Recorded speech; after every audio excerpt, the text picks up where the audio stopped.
નમસ્કાર વિદ્યાર્થી મિત્રો, અર્થશાસ્ત્ર વિષય ધોરણ 11 કોમર્સ પ્રકરણ 1 અર્થશાસ્ત્ર વિષય પ્રવેશ। હું ઋષિત કે પટેલ આપની સાથે ઈ લર્નિંગના માધ્યમથી અભ્યાસ માટે હાજર છું। આધારશિલા વિદ્યાલય કોશિંદ્રામાં આપ સર્વનું હાર્દિક સ્વાગત છે। અર્થશાસ્ત્ર શબ્દની અંદર જ એનો અર્થ સમાયેલો છે। અર્થ એટલે નાણું અને શાસ્ત્ર નાણાંનું શાસ્ત્ર। આ સમગ્ર વિશ્વની ઉત્પત્તિ થઈ, ધીરે ધીરે જીવસૃષ્ટિનો વિકાસ થયો અને તેમાં વાનરમાંથી માનવ સુધીની પ્રક્રિયા અને માનવમાં પણ શરૂમાં આદિમાનવ એ કેવા હતા એના વિશેનો અભ્યાસ તમે અગાઉના વર્ષોની અંદર કરેલો છે। આદિમાનવ એ ધીરે ધીરે વિકસતો ગયો। ભગવાને દરેક જીવસૃષ્ટિમાં એક માત્ર માણસને કંઈક વિશેષ બુદ્ધિ આપી છે, એટલે માનવે ધીરે ધીરે પોતાની જરૂરિયાત પ્રમાણે અગ્નિ, ચક્ર અને પોતાના જીવન જરૂરિયાત ચીજ વસ્તુઓની શોધખોળ કરી દરેક માણસ પોતપોતાના કૌશલ્ય પ્રમાણે, પોતપોતાની તાકાત પ્રમાણે આગળ વધતો ગયો અને વિકસતો ગયો। આમ એવું કહેવાય કે હમ લોગ ક્યાં થે और अभी क्या हो गए। માણસ એક સમયે શિકાર કરીને ખાતો હતો અને ધીરે ધીરે એની પોતાની જરૂરિયાતો વધી, પણ સીમિત સમયગાળાની અંદર પોતે કામ કરવાનું હોય તો કોઈ એકાદ બે કૌશલ્યની અંદર પારંગત થયો। જેમ કે કોઈ એક ખેડૂત છે, એ સરસ રીતે અનાજ પકવી શકે પણ એ કપડું ન બનાવી શકે, તો એને કપડું જોઈતું હોય તો તે શું કરશે? તો તેને એના માટે બીજા કોઈ વ્યક્તિ પાસે આશા રાખવી પડશે। આમ વિનિમયનો પ્રારંભ થયો। હવે સ્વાભાવિક છે કે વિનિમય પ્રથા શરૂ થઈ એટલે સામે કંઈક મેળવવાની ઈચ્છા દરેકને હોય। હું કોઈને મફતમાં ન આપું, મને સામે કંઈક મળવું જોઈએ। એટલે શરૂઆતના સમયની અંદર લોકો વસ્તુના બદલામાં વસ્તુ કાં તો સેવાના બદલામાં વસ્તુ કે સેવા આપી અને આદાન પ્રદાન કરતા, પણ ધીરે ધીરે જે કંઈ વસ્તુઓ છે એ એનું મૂલ્ય નક્કી કરવું એ અઘરું થવા લાગ્યું। કારણ દરેક વસ્તુની એક ચોક્કસ કિંમત હોય છે અને દરેક વસ્તુના બદલાની અંદર વસ્તુ આપવી એ શક્ય ન બને। ધારો કે કોઈ એક ખેડૂતને બળદ લેવો છે, તો બળદની કિંમતની સામે થોડું અનાજ એ આપે તો એ પોસિબલ નથી, અને થોડા અનાજની સામે અડધો બળદ ન મળી શકે, કારણ એ જીવ છે, જીવના ટુકડા ન થઈ શકે।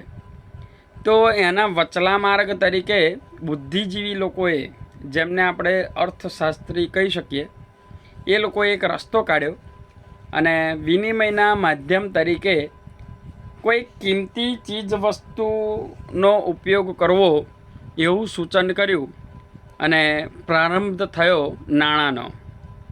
અને એ નાણું શરૂઆતમાં કેવું હશે, એની ગણતરી કેવી થતી હશે, એની ઘણી બધી અસમંજસ તો છે જ, પણ આપણે કહેવત સાંભળી છે કે કौड़ियों के दाम। એટલે શરૂઆતના દિવસોની અંદર કौड़ीથી માણસે વસ્તુની આદાન પ્રદાન કરવાની શરૂઆત કરી। એ સમયે દરિયામાંથી મળતી આ કौड़ी એ જવ્વલ્લે જોવા મળે અને લોકો પાસે ઓછું પ્રમાણમાં હોય, એટલે એને કિંમતી વસ્તુ તરીકે ધ્યાનમાં લેતા અને ધીરે ધીરે ત્યાર પછી જુદા જુદા પ્રકારની ધાતુઓની શોધ થઈ।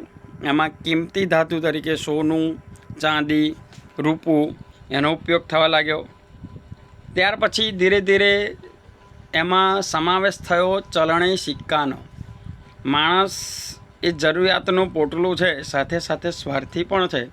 દરેકને એવું લાગે કે મારો સિક્કો ત્યાં જમાવવો જોઈએ. એટલે જે તે રાજા મહારાજાઓએ તે સમયની અંદર પોતાના નામથી, પોતાના રાજ દરબારથી મુદ્રાઓ પ્રચલિત કરી અને તેનો વિનિમયના સાધન તરીકે ઉપયોગ કર્યો. સમય જતાં આજે આપણે જોઈએ જ છીએ કે આપણા હાથની અંદર ચલણી નાણું એટલે કે સિક્કા પણ છે અને નોટો પણ છે, અને એનો આપણે વિનિમય તરીકે ઉપયોગ કરીએ જ છીએ.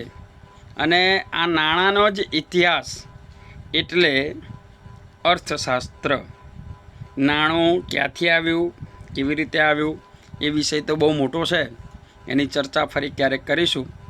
પણ આજે અર્થશાસ્ત્રને સમજવા માટે આટલું કાફી છે કે કોડીથી લઈ અને વસ્તુના બદલામાં વસ્તુના બદલામાં કોઈક કિંમતી ધાતુ, અને ત્યાર પછી સિક્કા અને ચલણી નોટો એનો વિનિમય થવા લાગ્યો.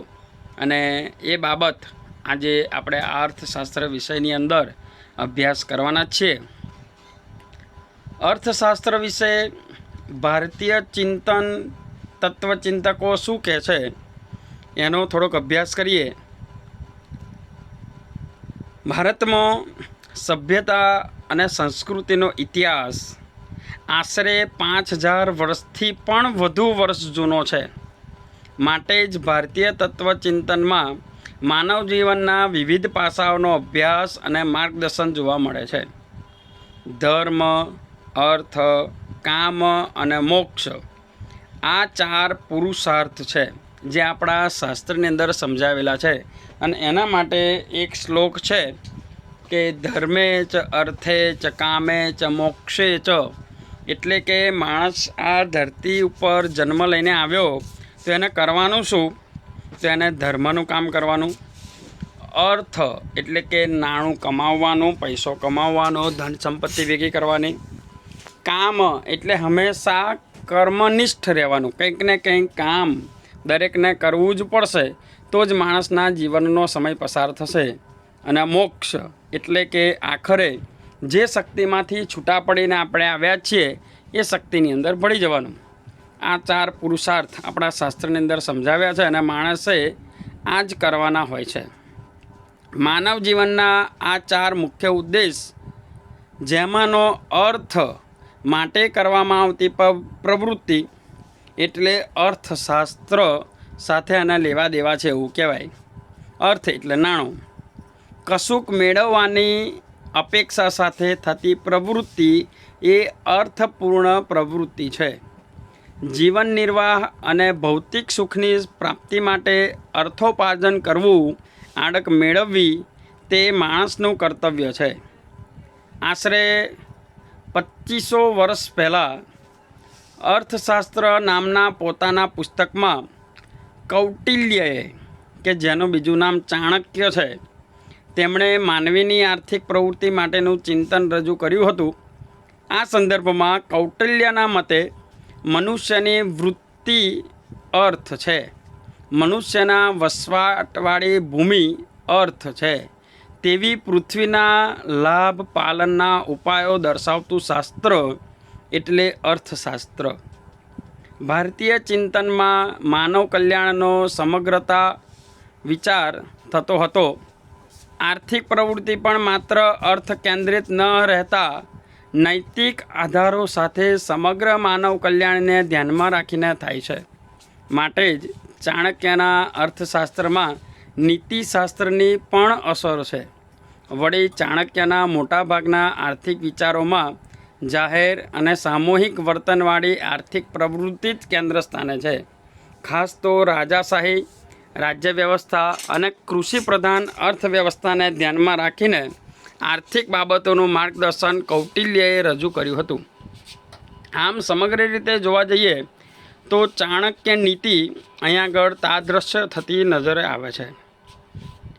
ત્યાર પછી પશ્ચિમમાં અર્થશાસ્ત્રીઓનો ઉદય અને વિકાસ.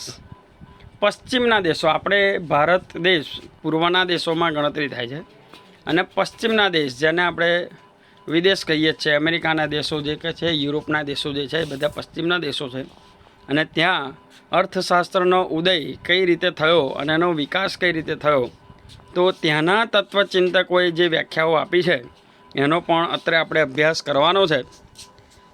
તત્વચિંતક એરિસ્ટોટલે પોતાના ઓકોનોમિકા નામનું પુસ્તક લખેલું આ આર્થિક ચિંતન રજૂ કર્યું હતું. પણ ઔદ્યોગિક ક્રાંતિ બાદ જેમ ઉદ્યોગ ક્ષેત્રે સૂક્ષ્મ શ્રમ વિભાજન થયું અને વિશિષ્ટીકરણ થયું, કોઈ એક કામ એક જ વ્યક્તિ દ્વારા થાય અને તેમાં જ તે કુશળતા મેળવે, તેને વિશિષ્ટીકરણ કહેવાય. તેમ જ્ઞાનના ક્ષેત્રોમાં અભ્યાસ અને સંશોધનમાં પણ વિશિષ્ટીકરણ થયું. ભૌતિક વિજ્ઞાનોની જેમ સમાજ વિજ્ઞાનો અને માનવ વર્તનનો અભ્યાસ કરતા શાસ્ત્રોમાં પણ વિશિષ્ટીકરણ થયું તથા અભ્યાસની પ્રવૃત્તિ માત્ર તર્ક કે કલ્પના આધારિત ન રહેતા પ્રયોગ અને ચકાસણી આધારિત વૈજ્ઞાનિક પદ્ધતિથી અભ્યાસ શરૂ થયા. એટલે અત્યાર સુધી માનવીના આર્થિક વર્તનનો રાજ્યશાસ્ત્ર અને નીતિશાસ્ત્ર કે તત્વચિંતનના ભાગરૂપે અભ્યાસ થયો હતો તેનો સ્વતંત્ર વિષય તરીકે અભ્યાસ શરૂ થયો. ઔદ્યોગિક ક્રાંતિને કારણે મોટા યંત્રો, મોટા પાયે ઉત્પાદન, આર્થિક સત્તાનું કેન્દ્રીકરણ અને જંગી મૂડીરોકાણને પરિણામે એક નવી જ આર્થિક સામાજિક વ્યવસ્થા ઊભી થઈ. આપણે પહેલાં જ વાત કરી કે માણસ ધીરે ધીરે વિકસતો ગયો અને જુદા જુદા કૌશલ્યોએ હસ્તગત કરતો થયો. જુદા જુદા માણસો ભેગા થઈ અને સંગઠન બન્યા અને સંગઠનના કારણે ઉત્પાદનના ક્ષેત્રો પણ વધ્યા. ઉત્પાદનના ક્ષેત્રો વધવાનું કારણ કે બજારમાં ગ્રાહકો વધ્યા, માંગ વધી, લોકોની જરૂરિયાત વધી. તો આથી મોટા મોટા ઉદ્યોગોની સ્થાપના થઈ. આર્થિક સત્તાનું કેન્દ્રીકરણ થયું. આર્થિક સત્તા એટલે કે એક આખું સંચાલન સમગ્ર દેશની અંદર જ્યારે ઉદ્યોગ વેપાર ચાલતા હોય તો બધા જ એક જ રીતિ પદ્ધતિથી ચાલે. એક એવો ઉદ્દેશ ધ્યાનમાં રાખી અને નીતિ નિયમો ઘડવામાં આવે અને એક ચોક્કસ સંગઠન, એક મંડળ એનો વહીવટ કરે તો તેને આર્થિક સત્તાનું કેન્દ્રીયકરણ કહેવાય. અને જંગી મૂડીરોકાણ એટલે કે આપણે જોઈએ છે કે રિલાયન્સ કંપની છે તો એ આખા ભારતની અંદર ફેલાયેલી છે, સાથે સાથે વિશ્વના ઘણા બધા દેશોની અંદર પણ છે. તો તેની અંદર કેટલા બધા રૂપિયાનું રોકાણ થયું હશે ત્યારે એક આટલી મોટી ઇન્ડસ્ટ્રી ઊભી થઈ શકે. તો આ બાબત જંગી મૂડીરોકાણ કહી શકાય. તો તેના જ પરિણામે એક નવી જ આર્થિક સામાજિક વ્યવસ્થા ઊભી થઈ છે.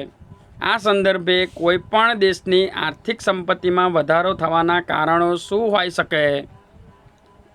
આ પ્રશ્ન ઊંડા ચિંતન બાદ 1776માં એડમ સ્મિથે અર્થશાસ્ત્રનું સ્વતંત્ર ચિંતન રજૂ કરતા પુસ્તક રજૂ કર્યું, an inquiry into the nature and cause of the wealth of nation, જે ટૂંકમાં વેલ્થ ઓફ નેશન તરીકે પ્રખ્યાત થયું. આ પુસ્તકને લીધે જ અર્થશાસ્ત્રનો સ્વતંત્ર અને વૈજ્ઞાનિક ઢબે અભ્યાસ શરૂ કરવાનું બહુમાન એડમ સ્મિથને મળ્યું છે. આવો જુદા જુદા અર્થશાસ્ત્રીઓ શું કહે છે અર્થશાસ્ત્ર વિશે તે પણ જાણવાનો પ્રયત્ન કરીએ. એડમ સ્મિથે આપેલી અર્થશાસ્ત્રની વ્યાખ્યા: અર્થશાસ્ત્ર એ સંપત્તિનું શાસ્ત્ર છે. તેઓ માને છે કે ઉત્પાદક શ્રમ દ્વારા ઉત્પન્ન થયેલા ભૌતિક સંપત્તિના ઉત્પાદન, વપરાશ અને વિનિમયનો અભ્યાસ કરતું શાસ્ત્ર એટલે અર્થશાસ્ત્ર. એડમ સ્મિથે અર્થશાસ્ત્રને સામાજિક વિજ્ઞાનનો દરજ્જો આપ્યો કારણ કે તે એક બાજુ માનવીના આર્થિક વર્તનનો અભ્યાસ કરે છે તો બીજી બાજુ તેની અભ્યાસ પદ્ધતિ વૈજ્ઞાનિક છે. એડમ સ્મિથે માનવીના આર્થિક વર્તનનો સ્વતંત્ર રીતે અભ્યાસ કરવાનું શરૂ કર્યું અને નીતિશાસ્ત્રને આર્થિક અભ્યાસથી દૂર રાખ્યું. એડમ સ્મિથે પોતાના પુસ્તક વેલ્થ ઓફ નેશનમાં આમ તો માનવ કલ્યાણની વાત કરી જ છે, તે બાબત અર્થશાસ્ત્ર સાથે સાંકળે છે. બીજા અર્થશાસ્ત્રી માર્શલે આપેલી વ્યાખ્યા 1890માં આલ્ફ્રેડ માર્શલે પોતાના પુસ્તકમાં પ્રિન્સિપલ્સ ઓફ ઇકોનોમિક્સમાં અર્થશાસ્ત્રની વ્યાખ્યા આપતા કહ્યું કે અર્થશાસ્ત્ર માણસની રોજિંદી જીવનના આર્થિક વ્યવહારોનો અભ્યાસ કરે છે, જેમાં તે ભૌતિક ચીજવસ્તુઓના વપરાશથી સુખાકારી મેળવે છે. એડમ સ્મિથ કહે છે કે માણસના વર્તનનો અભ્યાસ, માણસ, આ બંને અર્થશાસ્ત્રીઓની અંદર થોડું કમ્પેરિઝન કરીએ તો ટૂંકમાં એવું કહેવાય કે માણસના વર્તન એટલે કે માણસની જરૂરિયાતો, પ્રાથમિક જરૂરિયાતો, રોટી, કપડાં અને મકાન, એના માટે દરેક વ્યક્તિ સતત અને સતત પ્રયત્ન કરતો જ હોય અને તેનાથી એ કંઈક કર્મ કરે, કંઈક કૌશલ્ય કેળવે અને એ પ્રમાણે પોતાની રોજનીશી એ પામે, એ બાબત અહીંયા કહે છે. તો એડમ સ્મિથે વર્તનનો અભ્યાસ કર્યો, જ્યારે માર્શલ તેને માણસના જીવનના આર્થિક વ્યવહારોનો અભ્યાસ તરીકે ઓળખાવે છે. આમ માર્શલના મતે અર્થશાસ્ત્ર માનવીની રોજિંદી આર્થિક પ્રવૃત્તિઓનો અભ્યાસ કરે છે અને માણસ ભૌતિક ચીજ વસ્તુઓના વપરાશથી સુખાકારી મેળવવાનો કેવી રીતે પ્રયાસ કરે છે તેનું વિશ્લેષણ કરે છે. જો કે માર્શલ માત્ર ભૌતિક અને માપી શકાય તેવી વસ્તુઓના વપરાશની જ વાત કરે છે, તેથી માર્શલની આ વ્યાખ્યા ટીકાનો ભોગ બની. આમ છતાં માર્શલે અર્થશાસ્ત્રના અભ્યાસમાં માનવીને કેન્દ્ર સ્થાને મૂક્યો તે બાબત અગત્યની છે. આવી જ રીતે રોબિન્સે આપેલી અર્થશાસ્ત્રની વ્યાખ્યા, કોઈ પણ શાસ્ત્ર અંતે તો માનવ જીવનના કોઈ મૂળભૂત પ્રશ્ન કે સમસ્યાનો ઉકેલ શોધવાનો પ્રયત્ન કરતું હોય છે. માનવ જીવનમાં આર્થિક બાજુએ અગત્યનો પ્રશ્ન એ છે વૈકલ્પિક ઉપયોગવાળા મર્યાદિત સાધનોનો અને અમર્યાદિત જરૂરિયાતો સાથે મેળ કેવી રીતે બેસાડવો. આગળ કહ્યું તેમ માણસ જરૂરિયાતોનું પોટલું છે. જેટલી વધારે એની જરૂરિયાતો સંતોષાય એટલી જ વધારે એની માંગ થાય. એક ઈચ્છા પૂરી થાય ત્યાં બીજી ઈચ્છા ઉદ્ભવે, એ સ્વાભાવિક છે ને એ બાબતની અહીંયા ચર્ચા કરી છે. 1931માં લાયોનલ રોબિન્સે પોતાના પુસ્તક નેચર એન્ડ સિગ્નિફિકન્સ ઓફ ઇકોનોમિક્સમાં અર્થશાસ્ત્રની વ્યાખ્યા આપી કે economics is the science which studies human behaviour as a relationship between and scarce means which have alternative use. અર્થશાસ્ત્ર એ માણસ પોતાની જરૂરિયાતો અને વૈકલ્પિક ઉપયોગ ધરાવતા સાધનો વચ્ચે કેવી રીતે મેળ બેસાડે છે તેની વર્તણૂકનો અભ્યાસ કરતું વિજ્ઞાન છે. એટલે કે માણસ પોતાની જરૂરિયાતો જે કંઈ છે, એક જરૂરિયાત માણસને પોતાને ગાડીની જરૂરિયાત છે. દરેકને એવું લાગે કે મારા ઘરે મોટર કાર હોવી જોઈએ, સરસ મજાની 4x4 બંગડીવાળી ગાડી હોય, પણ પોતાની આર્થિક સ્થિતિ સદ્ધર ન હોય તો એ માણસ કદાચ એક્ટિવા લાવીને ચલાવી લે, તો એ વૈકલ્પિક ઉપયોગ કહેવાય.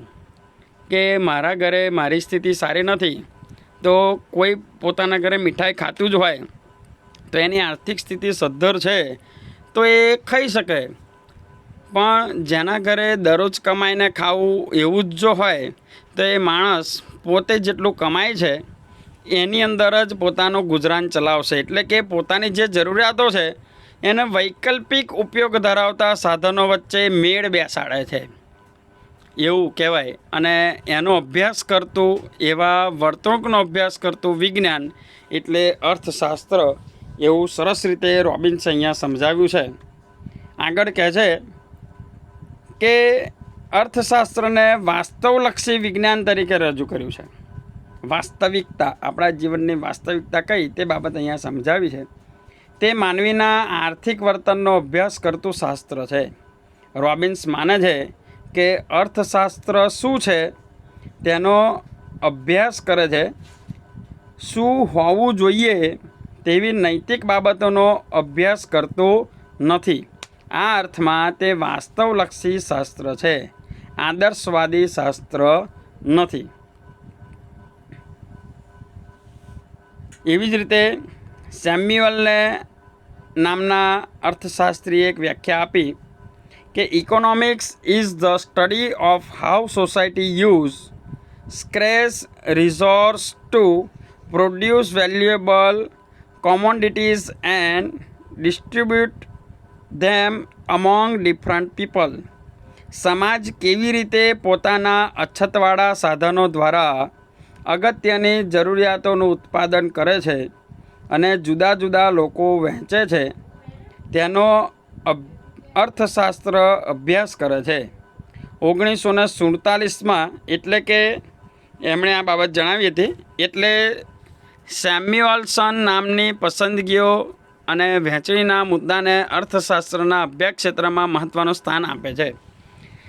એટલે કે સમાજની પોતાની એક જરૂરિયાતો છે અને જરૂરિયાતોને ધ્યાનમાં રાખી અને લોકો એક વ્યાપાર તરીકે, એક વ્યવસાય તરીકે તેનો સ્વીકાર કરે છે અને જરૂરી ચીજવસ્તુઓનું ઉત્પાદન કરે અને બજારમાં વેચે છે. તો આ દરેક બાબતોનો અભ્યાસ કોણ કરે? તો અહીંયા સેમ્યુઅલ કહે છે કે તે બધી જ બાબતોનો અભ્યાસ કરતું શાસ્ત્ર એટલે કે અર્થશાસ્ત્ર. આમ અર્થશાસ્ત્રની વિવિધ વ્યાખ્યાઓ પરથી આ પ્રમાણેના મુદ્દા મહત્ત્વના બને છે. પહેલું, અર્થશાસ્ત્ર એ માનવીના આર્થિક વર્તનનો અભ્યાસ કરતું શાસ્ત્ર છે. અર્થશાસ્ત્ર વાસ્તવદર્શી છે. અર્થશાસ્ત્ર અભ્યાસ પદ્ધતિ વૈજ્ઞાનિક છે, માટે તે સામાજિક વિજ્ઞાન છે. આવું તારણ આપણે આ અર્થશાસ્ત્રીએ આપેલી જે વ્યાખ્યાઓ છે તેના પરથી તારવી શકીએ. અર્થશાસ્ત્રને આર્થિક પ્રવૃત્તિઓ જોડે જ લેવા દેવા છે. આપણે વાણિજ્ય વ્યવસ્થા વિષયની અંદર પણ આ જ બાબતોનો અગાઉ અભ્યાસ કર્યો છે કે આર્થિક પ્રવૃત્તિઓ એ અર્થશાસ્ત્ર સાથે સંકળાયેલી છે. આર્થિક પ્રવૃત્તિ કોને કહેવાય? કે માણસ પોતાની જરૂરિયાતો સંતોષવાના હેતુસર વસ્તુઓ અને સેવાઓના વિનિમય માટે આવક મેળવવાની કે ખર્ચ કરવાની જે પ્રવૃત્તિ કરે છે તે આર્થિક પ્રવૃત્તિ છે. આર્થિક પ્રવૃત્તિઓમાં 3 બાબત મહત્ત્વની છે: આવક, ખર્ચ અને વિનિમય. એટલે કે ઇન્કમ મેળવવી, ખર્ચ કરવો અને વિનિમય એટલે કે આદાન પ્રદાન કરવું. એટલે આર્થિક વિનિમયો માટે આવક પ્રાપ્તિ કે ખર્ચ કરવાની પ્રવૃત્તિ એટલે આર્થિક પ્રવૃત્તિ.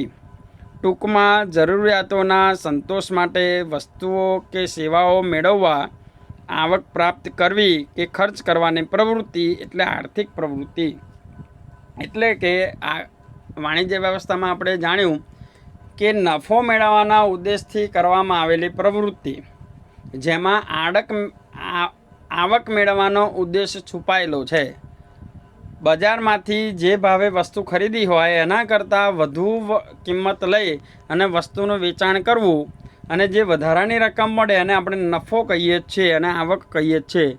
એ આર્થિક પ્રવૃત્તિ છે. એવી જ રીતે બિન આર્થિક પ્રવૃત્તિ એના કરતાં વિરુદ્ધની સ્થિતિ, જે પ્રવૃત્તિનો ઉદ્દેશ આવક મેળવવાનો કે ખર્ચ કરવાનો અને વિનિમયનો નથી તે સિવાયનો છે, તે પ્રવૃત્તિ એટલે બિન આર્થિક પ્રવૃત્તિ. ટૂંકમાં કહેવાય કે દાખલા તરીકે દયા કરવી. તમે રસ્તા ઉપરથી જતા હોય અને કોઈક ભિખારીને તમે પૈસા આપો છો, એને કંઈક ખાવાનું આપી દો છો, તેની પાસેથી કશું મેળવવાની ઈચ્છા નથી, એ તમારી દયા છે. એવી રીતે માયા, આપણે બધા માયાળુ જ છીએ. હું તમને કોઈક ચીજ વસ્તુ આપું, ભેટ સોગાદ આપું તો એ માયાના કારણે છે. મા પોતાના દીકરાને જમવાનું આપે છે તો એની માયા છે, સામે કોઈ અપેક્ષા નથી. પ્રેમ જેવી લાગણીઓથી પ્રેરાઈને થયેલી પ્રવૃત્તિઓ બિન આર્થિક પ્રવૃત્તિઓ છે, જેમાં સામે વળતર મેળવવું એ ઉદ્દેશ હોતો નથી.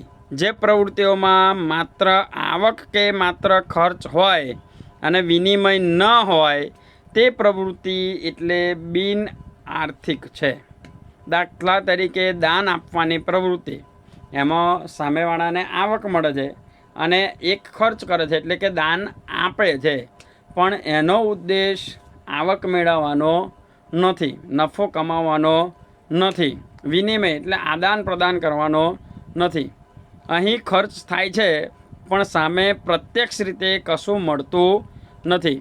આ વ્યાખ્યા પરથી એમ તારવી શકાય કે વ્યક્તિ કશુંક મેળવવાની આશા સાથે લાભ અને ગેરલાભની તુલના સાથે જે પ્રવૃત્તિઓ કરે છે તે આર્થિક પ્રવૃત્તિ છે, જેમાં વિનિમય થવો જરૂરી છે. આર્થિક પ્રવૃત્તિની સ્પષ્ટ સમજ માટે નીચેના ઉદાહરણો રજૂ કર્યા છે. જોઈએ, હોટલમાં જઈને જમવું એટલે કે ખર્ચ કરી અને જરૂરિયાત સંતોષવી. અહીંયા કઈ જરૂરિયાત સંતોષાય છે? માણસ ભૂખ લાગે તો પોતાના ઘરની અંદરથી ગમે તે કહી શકાય, પણ હોટલમાં જવું અને વિશિષ્ટ થાળી જમવી, વિશિષ્ટ વ્યંજનો જમવા એ શોખ છે, એ પોતે ખર્ચ કરે છે. અને ઘરમાં જે પડતરથી વસ્તુ બનતી હોય એના કરતાં કેટલાય ગણો સામે રકમ ચૂકવીને જમે છે, તો એ આર્થિક પ્રવૃત્તિ છે. થિયેટરમાં જઈ અને પિક્ચર જોવા એટલે કે ખર્ચ કરી અને મનોરંજન મેળવવું. ખેતરમાં જઈને મહેનત કરવી, શ્રમ કરીને ઉત્પાદન મેળવવું. શાળામાં બાળકોને ભણાવી પગાર મેળવવો એટલે કે સેવા આપીને આવક મેળવવી. આમ માણસની અનેક જરૂરિયાતો છે.